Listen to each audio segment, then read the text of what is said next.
మీ business ఏదైనా మీ ఊర్లో promotion చేయాలంటే అది సుమన్ టీవీతోనే సాధ్యం. ఇప్పుడే సంప్రదించండి. సుమన్ టీవీ పెద్దపల్లికి స్వాగతం. నేను మీ శ్రీధర్. ఈరోజు మనం పెద్దపల్లి జిల్లా ధర్మారం మండలం పైడిచింతలపల్లి గ్రామంలో గడ్డం బాపురెడ్డి గారి ఇంటి దగ్గర ఉన్నాము.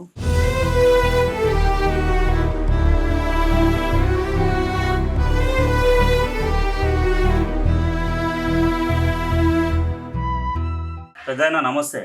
ఈ మధ్యలో మీ గురించి పెద్దపల్లి జిల్లా కలెక్టర్ గారు మీ కొడుకు మిమ్మల్ని సాధడం లేదని, మీ కొడుకు పేరు మీద మీరు ఇచ్చిన 6 ఎకరాలను మళ్ళీ కలెక్టర్ గారు మీ పేరు మీద మార్చిన సంఘటన తెలంగాణ వ్యాప్తంగా చర్చానీయాంశమైంది. కలెక్టర్ గారు ఆ నిర్ణయం తీసుకోవడానికి కారణం ఏంటి?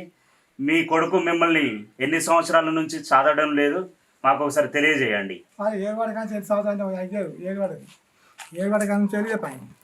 కాకపోతే ఫస్ట్ అప్పుడు ఒక 2 సంవత్సరాలు మంచిగా అన్నారు.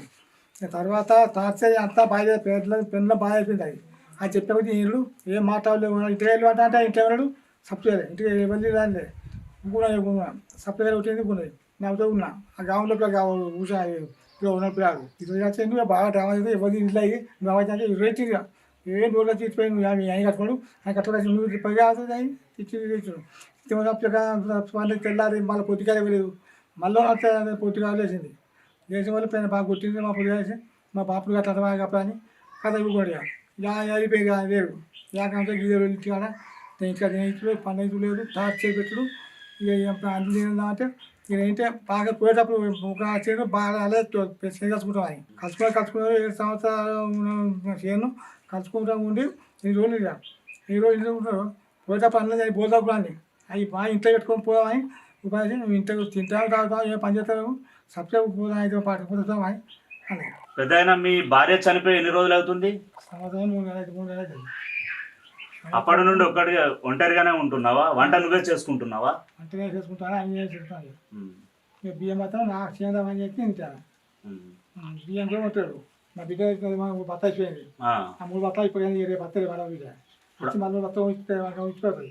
6 ఎకరాలు నీ కొడుకు పేరు మీద ఎప్పుడు చేసినావు నువ్వు?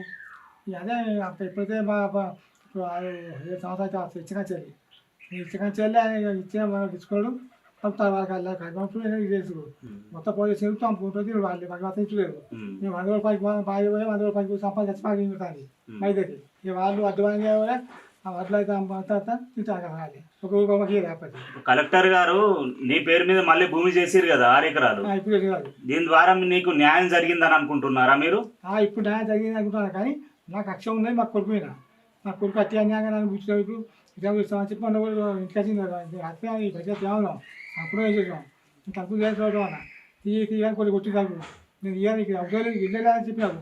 నాకు ఇల్లు కొత్త బిల్లు వచ్చింది. ఎవరో పొద్దుగా అమ్మాయి మాట్లాడాలి అలా అబ్బాయి అదే వెళ్ళిపోయారు. కొద్దిగా అప్పుడే